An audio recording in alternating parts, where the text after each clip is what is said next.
Public administration दूसरे विषयों की तुलना में बहुत नया विषय है।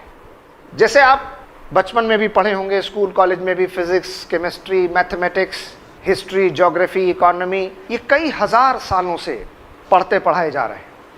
लेकिन पब्लिक एडमिनिस्ट्रेशन एक सब्जेक्ट के रूप में, एक पढ़ने पढ़ाने के विषय के रूप में बहुत बाद में शुरू हुआ। यानी 19th सेंचुरी के एंड तक आते आते, 19वीं शताब्दी के अंत तक आते आते लोक प्रशासन विषय का विकास हुआ।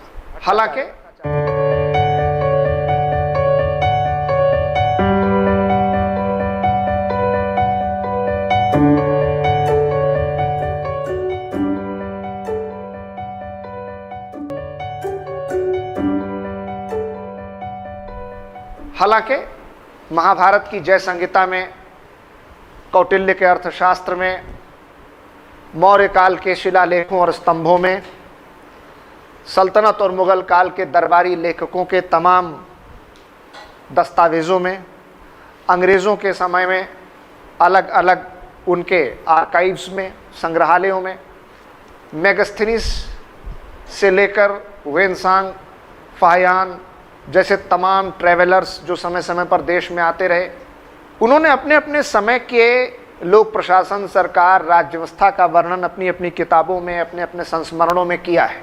लेकिन ये कभी भी स्कूल, कॉलेज, यूनिवर्सिटी वगैरह में जैसे फिजिक्स, केमिस्ट्री, हिस्ट्री, ज्योग्राफी पढ़ाई जाती थी, वैसे पब्लिक एडमिनिस्ट्रेशन भी पढ़ाया जाता था, ऐसा नहीं था। ये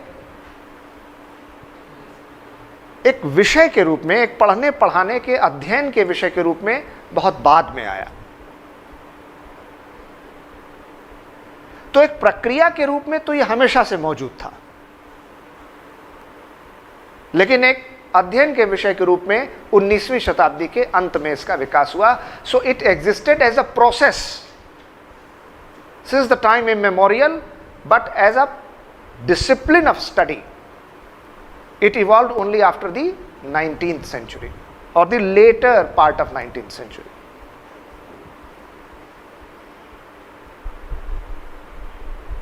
और कहां से इसकी शुरुआत हुई? इसकी शुरुआत हुई अमेरिका से, यूएसए से। दरअसल जो आज आप अमेरिका देख रहे हैं, जहां प्रेसिडेंट जो बाइडेन है, ये हमेशा ऐसा नहीं था, बल्कि जैसे हम अंग्रेजों के गुलाम थे, वैसे ही ये इलाका भी जो आज अमेरिका का है, यहां पर ब्रिटिश रूल था। ये इलाका जो आज यूएसए कहलाता है, यूनाइटेड स्टेट्स ऑफ अमेरिका, जिसमें 50 राज्य हैं आज की तारीख में, ये पूरा इलाका दरअसल अंग्रेजों के हुकूमत के अधीन था। वहां एक मूवमेंट हुआ जिसको कहते हैं नो टैक्सेशन विदाउट रिप्रेजेंटेशन। यानी वहां रहने वाले लोगों ने यह मांग किया कि जब तक हमको आप शासन प्रशासन में भागीदारी नहीं देंगे, सरकार में आप हमको अपनी भूमिका नहीं देंगे, निर्णय लेने में, डिसीजन मेकिंग में, प्लानिंग में हमारा रोल नहीं होगा, हम आपको कोई टैक्स नहीं देंगे, हम कोई कर नहीं देंगे। ये क्या कहलाता है? No taxation without representation. इस मूवमेंट को, इस जन आंदोलन को दबाने के लिए, कुचलने के लिए ब्रिटिश नेवी के कमांडर कॉर्नवालिस को भेजा गया। ये वही कॉर्नवालिस है जो बाद में हमारे यहाँ हिंदुस्तान में आया, जिसको हम लॉर्ड कॉर्नवालिस के रूप में जानते हैं, और जिसकी मज़ार उत्तर प्रदेश के गाजीपुर ज़िले में है। और ये ब्रिटिश नेवी का जो कमांडर था, ये अमेरिका में इस जन आंदोलन को कुचलने में नाकाम रहा और ब्रिटेन हार गया। मजबूरी में फिर एक फिलाडेल्फिया कन्वेंशन हुआ, और आखिरकार एक प्रक्रिया के बाद, लंबी प्रक्रिया के बाद, अमेरिका को आज़ाद करने के लिए ब्रिटेन मजबूर हो गया। लेकिन जब ब्रिटेन ने अमेरिका को आज़ाद किया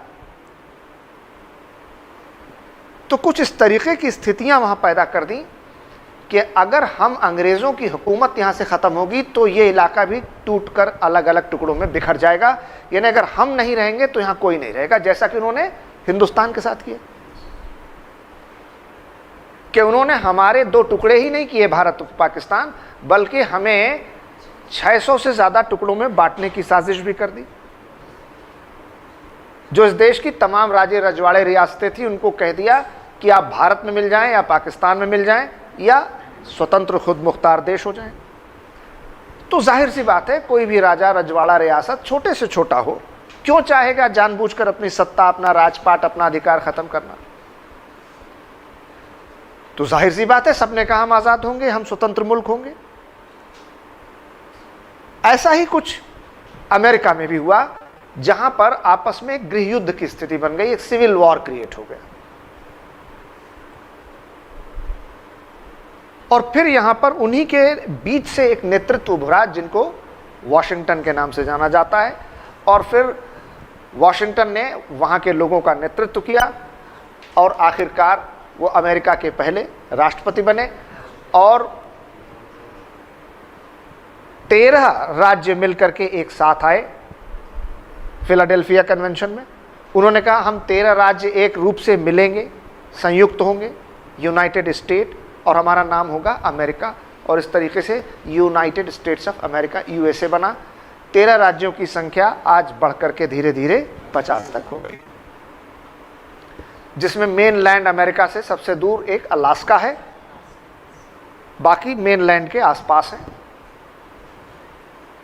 लेकिन जब ये आज़ादी मिली और अमेरिका बना,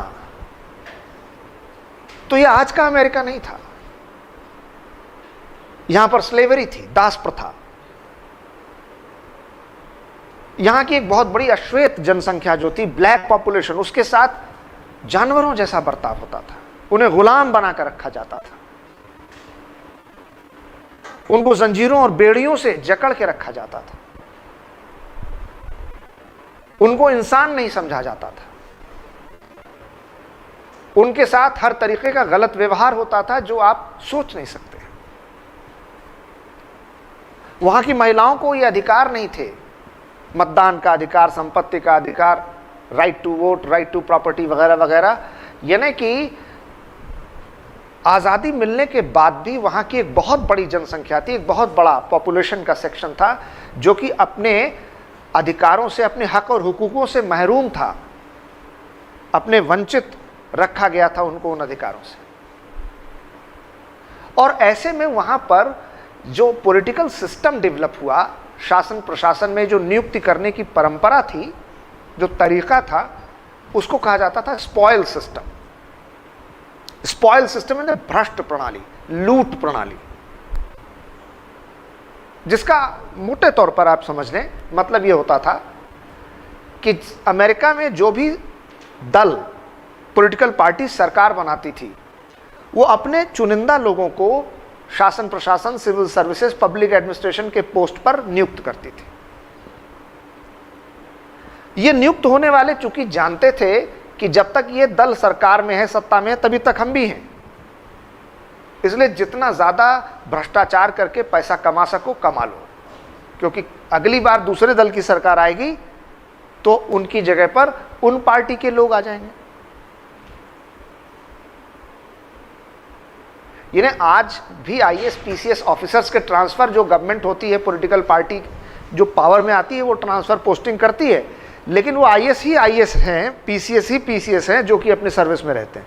तो एक आईएएस को हटा के आप दूसरे आईएएस को ले आएंगे, एक पीसीएस को हटाकर दूसरे पीसीएस को ले आएंगे। और आईएएस पीसीएस के एग्जाम के लिए फिर आपको कंपटीशन है, एक merit based open recruitment system है। ऐसा अमेरिका में नहीं था। अमेरिका में कोई सिविल सर्विसेज के लिए open recruitment method of examination नहीं था, कोई योग्यता आधारित परीक्षा प्रणाली नहीं थी, बल्कि जो पॉलिटिकल पार्टी पावर में आ जाती थी वो अपने ही लोगों को अपॉइंट करने लगती थी। मिसाल के तौर पर आसानी से अगर समझना हो कि अगर कल को समाजवादी पार्टी, बसपा, भाजपा बदल करके ये सरकार में आ जाएं, तो समाजवादी पार्टी का जिला अध्यक्ष जिला कलेक्टर बना दिया जाए, कप्तान बना दिया जाए, बीजेपी के या आरएसएस के नगर प्रांत और नगर प्रचारक और नगर प्रमुख वो कमिश्नर और कलेक्टर बना दिए जाएं। अगर कुछ इस टाइप का होने लगे तो ये जो सिस्टम था वो कहलाएगा स्पॉइल सिस्टम। ऐसा अमेरिका में था। नतीजा क्या हुआ? घनघोर भ्रष्टाचार, extreme corruption, no civil rights, no civil liberties to a very large population. यानी अब देखिए, एक बहुत बड़ी जनसंख्या को उनके अधिकारों से वंचित रखा गया, अश्वेतों के साथ अमानवीय बुरा व्यवहार, और ऊपर से ये भ्रष्टाचार का तंत्र। सिविल सेवा में नियुक्त करने के लिए कोई परीक्षा प्रणाली नहीं। नतीजा क्या हुआ?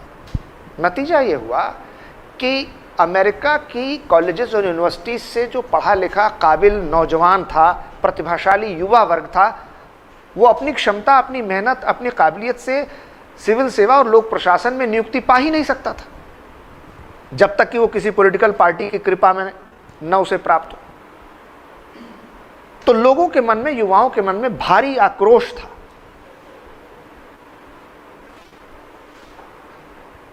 और इन्हीं हालातों के मद्देनजर एक दिन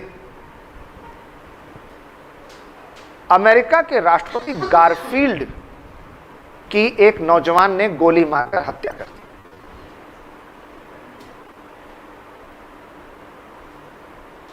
और जब गारफील्ड की हत्या हुई तो पूरे अमेरिका में कोहराम मच गया। उस नौजवान को जब गिरफ्तार करके अदालत में पेश किया गया तो उसने कहा कि अमेरिका के राष्ट्रपति गारफील्ड से मेरी कोई निजी दुश्मनी नहीं थी, मेरी कोई रंजिश नहीं थी। मैंने गारफील्ड को इसलिए मारा क्योंकि एक भ्रष्टाचारी तंत्र, एक लूट तंत्र की व्यवस्था चल रही थी जिसमें बदलाव करने की जरूरत है। और चूंकि राष्ट्रपति सिंबल ऑफ द स्टेट होता है, राज का प्रमुख होता है, उस व्यवस्था का प्रतीक होता है, इसलिए मैंने उस प्रतीक की हत्या की है, उस व्यवस्था पर प्रहार किया है।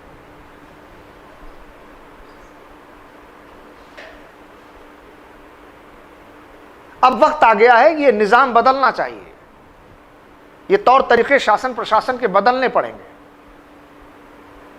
हर अमेरिकी नौजवान का यह अधिकार है कि वो अपनी काबिलियत, अपनी मेहनत से लिखित योग्यता आधारित सिविल सेवा की परीक्षा में बैठे और अगर सफल हो तो उसको लोक प्रशासन में नौकरी मिले।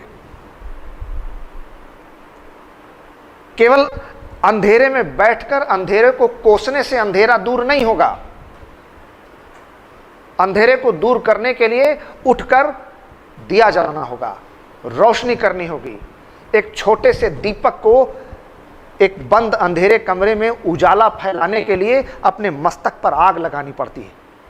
अपने मस्तक पर जब आग लगाता है तब कमरे में छोटा सा उजाला फैलता है। तो दुष्यंत का शेर है ना, हो गई है पीर पर्वत सी पिघलनी चाहिए, फिर हिमालय से कोई गंगा निकलनी चाहिए। और मेरे सीने में नहीं तो तेरे सीने में सही, हो कहीं भी आग लेकिन आग जलनी चाहिए। और मेरा मकसद नहीं है सिर्फ हंगामा खड़ा करना, मेरी कोशिश है ये सूरत बदलनी चाहिए। आज ये दीवार पर्दों की तरह हिलने लगी, आज ये दीवार पर्दों की तरह हिलने लगी, शर्त लेकिन ये थी कि बुनियाद हिलनी चाहिए। देखिए हिल गया।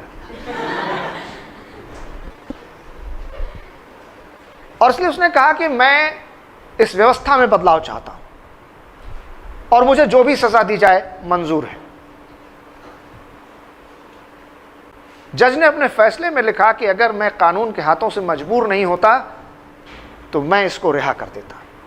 अमेरिका का पूरा जनमानस उस नौजवान के पक्ष में खड़ा हो गया।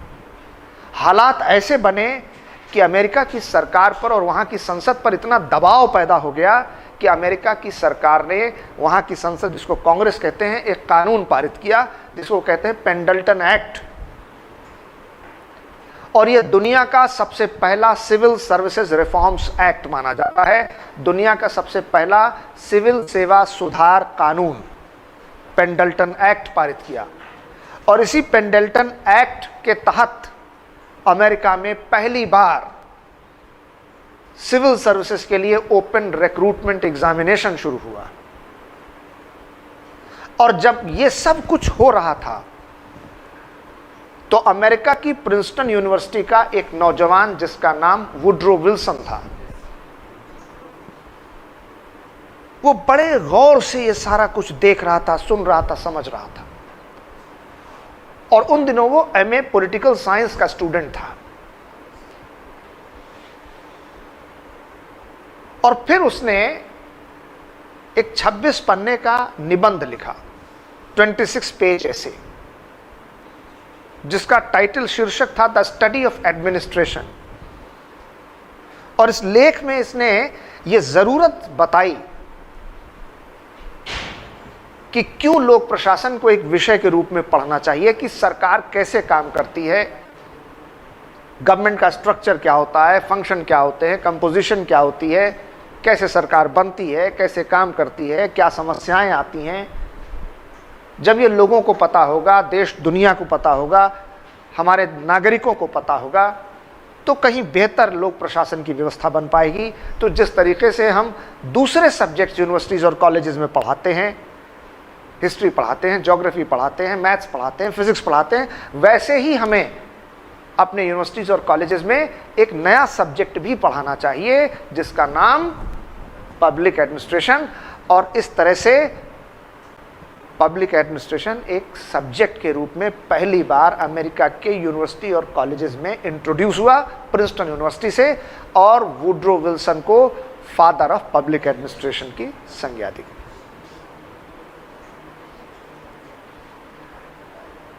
जिससे वुड्रो विल्सन की लोकप्रियता अमेरिका में इतनी बढ़ी कि वो पहले प्रिंसटन यूनिवर्सिटी में लेक्चरर हुए, फिर वहाँ के वाइस चांसलर हुए जिसको डायरेक्टर कहा जाता है, फिर वो न्यू जर्सी प्रोविंस से गवर्नर इलेक्ट हुए, और उसके बाद अमेरिका के प्रेसिडेंट चुने गए।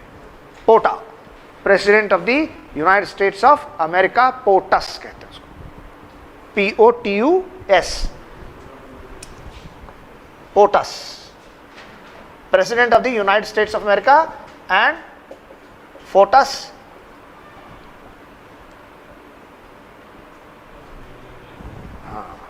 First Lady of the United States।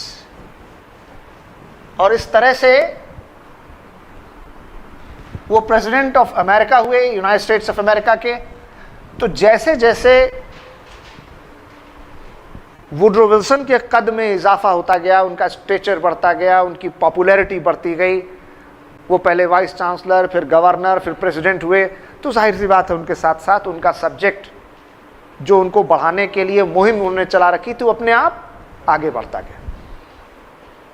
एक वक्त होता है जब परिस्थितियां उसके अनुकूल होने लगती हैं, तो वैसे ही हालात बन जाते हैं, वैसे ही लोग बन जाते हैं, वैसे ही परिस्थितियां बन जाती हैं, और उसी तरीके से आदमी आगे बढ़ता चला जाता है। तो चूंकि वो वुड्रो विल्सन ने ऐसे समय पर पब्लिक एडमिनिस्ट्रेशन को लॉन्च किया कि वो प्रिंसटन यूनिवर्सिटी से न्यू जर्सी के गवर्नर, फिर प्रेसिडेंट ऑफ अमेरिका, तो पब्लिक एडमिनिस्ट्रेशन भी पॉपुलर होता गया, आगे बढ़ता गया। और इस तरीके से पब्लिक एडमिनिस्ट्रेशन अमेरिका में सबसे पहले यूनिवर्सिटीज़ और कॉलेजेस में शुरू किया गया, उसकी पढ़ाई शुरू हुई, उस पर रिसर्च शुरू हुआ, उसको भी एकेडमिक्स का पार्ट बनाया गया, पढ़ाई लिखाई का हिस्सा बनाया गया, और धीरे धीरे वहाँ से लोकप्रिय होकर के वो यूरोप के देशों में और फिर हिंदुस्तान में भी यूनिवर्सिटीज़ और कॉलेजेस में एक क्यूरिकुलम का, सिलेबस का हिस्सा बन गए।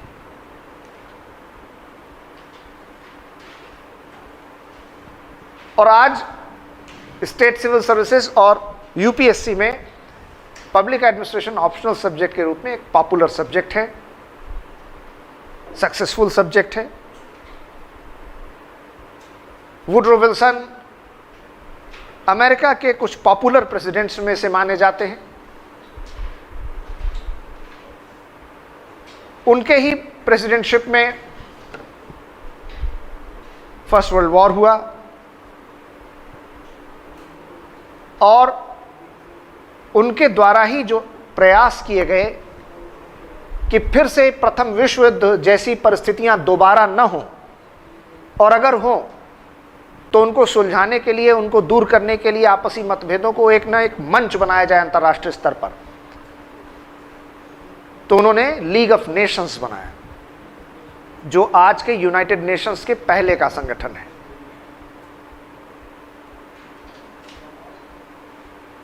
और लीग ऑफ नेशंस की स्थापना में वुडरो विल्सन की बहुत ही निर्णायक भूमिका थी। हालांकि लीग ऑफ नेशंस बहुत कामयाब नहीं रहा और 1939-45 में फिर सेकेंड वर्ल्ड वॉर भी हो गई। यानी कि 1914 से 18 के फर्स्ट वर्ल्ड वॉर के लगभग 25 साल के अंतराल पर, almost with a difference of 25 years, second world war भी हो गई। और फिर लीग ऑफ नेशंस की जगह पर उसको ख़त्म कर यूनाइटेड नेशंस बनाया गया। लेकिन वुडरो विल्सन का ये काम हमेशा के लिए इतिहास के पन्नों में दर्ज हो गया और इस तरह से लोक प्रशासन भी अध्ययन के लिए एक विषय बन गया और आज विश्व की तमाम यूनिवर्सिटीज़ और कॉलेजेस में इसको पढ़ाया जाता है, जिसके बारे में अब हम लोग पढ़ना शुरू करेंगे।